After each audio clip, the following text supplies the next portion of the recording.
오늘 하나님의 말씀은 미가서 이제 새로 보도록 하겠습니다. 미가서 1장 1절로부터 7절까지 봅니다. 이 미가는 이름이 누가 여호와와 같은가 그런 뜻이에요. 그러니까 아무도 여호와와 같은 분은 없다라는 답입니다. 그게 답이에요. 사실 그 이야기를 하고자 하는 거죠. 미가라는 게 그 이름이 사실은 상대적으로 그때 당시에 이제 많이 구약 시대에 쓰여졌던 이름이에요. 미가라는 게 누가 여호와와 같으랴? 그러면 아무도 여호와와 같은 자가 없다라는 수사적인 이렇게 비유적인 질문을 이제 뜻이 질문입니다. 뜻이. 근데 이 미가가 이제 사역했던 시대가 1절 보면 유다의 왕들 요담과 아하스와 히스기야 시대의 모레셋 사람 미가에게 임한 여호와의 말씀 곧 사마리아와 예루살렘에 관한 묵시라 이렇게 했죠. 이 묵시라는 얘기는 하나님으로부터 받은 계시다 하는 말하고 거의 비슷한 말이에요. 이제 계시는 주로 앞으로 이루어질 일들 이 뜻이 좀 강하고 묵시나 계시는 같은 말이지만은 묵시와 계시는 같은 말로 이해하시면 되는데 묵시는 이제 종말에서 이루어질 것이라는 뜻이 좀 강한 거예요. 다들 선지자들은 묵시나 계시라고 얘기하죠. 하나님으로부터 받았다는 뜻이다 이 말이에요. 그리고 여기 모레셋 사람 미가 이렇게 나오죠. 출신지가 나와요. 대부분의 이제 선지자들이 이런 걸 얘기할 때는 자기 집의 가문을 얘기를 해요. 자기의 증조 할아버지, 뭐 할아버지, 아버지 뭐 이렇게 얘기를 하는 경우가 많은데 출신 지역을 얘기하는 사람이 이제 몇 사람이 있습니다.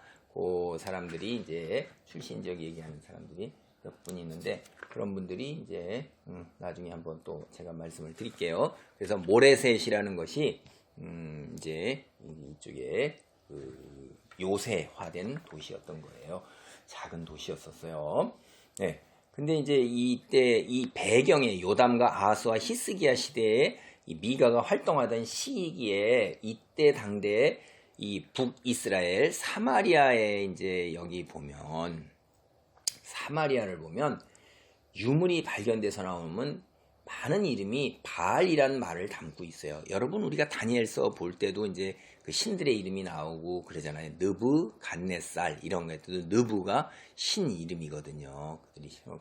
이런 뭐 이스바알 뭐 이렇게 그리고 바알이라는 이름이 굉장히 많이 들어가 있는데 이스라엘의 종교적인 타락이 그대로 다 드러나고 있는 거지요. 예. 그래서 여기에 보면 예루살렘과 사마리아라는 말씀이 나오죠. 이 예루살렘과 사마리아라는 말이 나오는데 이것은 우리가 배를 이야기할 때 돛 하면 돛이 바로 배 전체를 이제 상징하는 것처럼 그 전체로 일부를 상징하거나 또는 일부 가지고 돛과 같은 일부 가지고 배 전체를 상징하는 이런 수사법을 우리가 쓸 수가 있어요. 그리고 또 예루살렘과 사마리아 이렇게 얘기할 때 이것이 유다와 그 다음에 북이스라엘 왕들을 포함한 지도자들을 이렇게 나타내는 말 이런 수사법이 되기도 합니다. 제가 왜 이런 말씀을 드리냐면 이것이 이 미가 여기 이야기 목적은 첫째가 정치, 종교, 사회 지도층 인사들의 죄악과 타락에 대한 하나님의 준엄한 진노예요. 두 번째는 이 겹쳐서 장차 오실 메시아를 통해 실현될 회복과 구원의 소망 이 두 가지가 나오는 거예요. 그래서 제가 이 지도자들 이들이 예루살렘과 사마리아를 얘기해서 왕을 포함한 상류층의 지도자들을 상징할 수도 있다 하는 겁니다. 문맥상에서 보면 돼요. 그리고 이제 우리가 여기 2절입니다. 백성들아 너희는 다 들을지어다. 땅과 거기에 있는 모든 것들아 자세히 들을지어다. 주 여호와께서 너희에게 대하여 증언하시되 곧 주께서 성전에서 그리하실 것이니라. 이거 재판정이에요. 여러분 재판정을 이 성경은 이 재판과 같이 구약에서부터도 이미 일찍 언약을 맺은데 언약대로 못했을 때 하나님께서 어떻게 하냐면 소송을 거세요. 그리고 아니면 선지자들이 고발을 해요. 하나님께. 그런 것들이 굉장히 많이 오고 여기가 이제 하나님께서 소송을 시작을 하시는 거예요. 언약을 맺은 이스라엘 백성에게.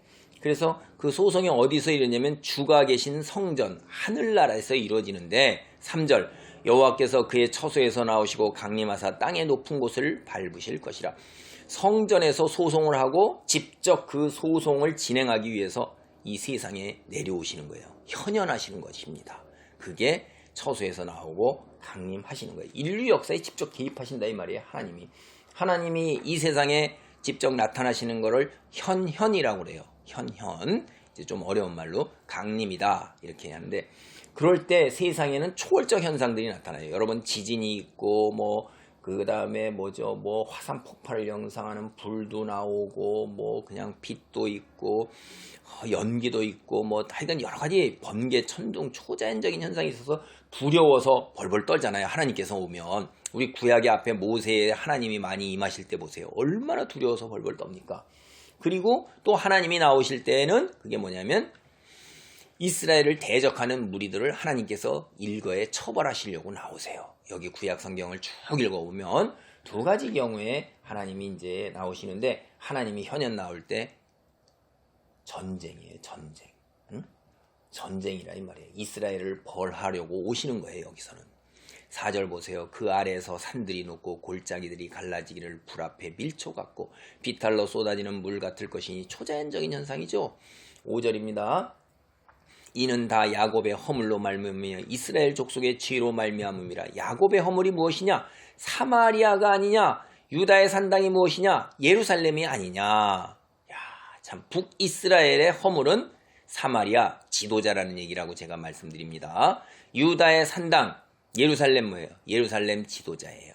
왕족을 비롯한 상류층이나 이런 사람들, 제사장 포함되는 거예요. 그들이 어떻게 해야 돼요? 그들이 제대로 섰어야 되는데 그들이 제대로 못 써가지고 죄를 지었다 이 말이에요. 허물과 죄로 인해서 이들이 망하는 거예요. 그래서 여러분, 이들이 뭘 어겼어요? 언약을 어긴 거잖아요. 아브라함 언약, 아브라함과 그의 후손을 통해 세상의 모든 백성이 축복을 받도록 되어 있는 거예요. 그런데 이들이 아브라함 언약 이후에 모세 언약까지 이뤄서 하나님과 맺은 언약을 제대로 지키질 못하잖아요. 그러니까 모든 세상의 백성들이 이들로 인해서 하나님을 알고 축복을 받지 못합니다. 그래서 하나님께서 축복받지 못하는 새 이방 백성까지도 다 어떻게 해요? 증인으로 부르셔서 증인석에 앉히시는 거예요. 여기에 보면. 그래서 참 기가 막힌 거예요. 2절에 보면 땅과 거기에 있는 모든 것들, 이방들이 다 증언석으로 다 나오는 거예요. 피조물 된 모든 것들이 다. 그래서 이제 하나님께서 누구를? 이스라엘과 유다를 심판을 하시는 거예요. 그래서 너희가 이 이스라엘 산당, 예루살렘, 유다의 산당, 우상 숭배예요. 여호와를 섬기면서 우상을 숭배하는 복합적인 거예요. 이들이 하나님을 완전히 배반하고 바알만 섬기는 건 아니에요. 그래서 예루살렘과 유다, 이게 하나님을 버리고 우상을 같이 겸해서 섬기는 심판받아 파멸에 이른다. 그래서 6절 7절이 바로 그 이야기입니다. 이러므로 내가 사마리아를 들에 무더기 같이 갖게 하고 포도심을 동상 같게 하며 또 그 돌들을 골짜기에 쓸어내리고 그 기초를 드러내며 그 새긴 우상들은 다 부서지고 그 음행의 갑은 다 불사라지며 내가 그 목상들을 다 깨트리리니 그가 기생의 갑으로 모았은 즉 그것이 기생의 갑으로 돌아가리라. 여기 7절 보면 음행의 갑, 기생의 갑, 기생의 갑 이거죠. 이때 당시에 이제 사실 옛날에는 고대에는 그리스도 마찬가지고 제가 알기로는, 그런데 창세기나 에스겔이나 호세아 이런 데를 보면 이방 신전에 창녀들이 있었어요. 몸 파는 여자들이 있고, 그래서 사람들이 이 사마리아 사람들이나 이런 사람들이 다 고대 근동 사람들은 자기네들이 섬기는 신전, 이방 신전 이런 데 찾을 때마다 창녀들에게 몸값으로 지불한 거예요. 그게 기생의 값입니다. 그게 다 이제 돈이나 식량이나 옷이죠.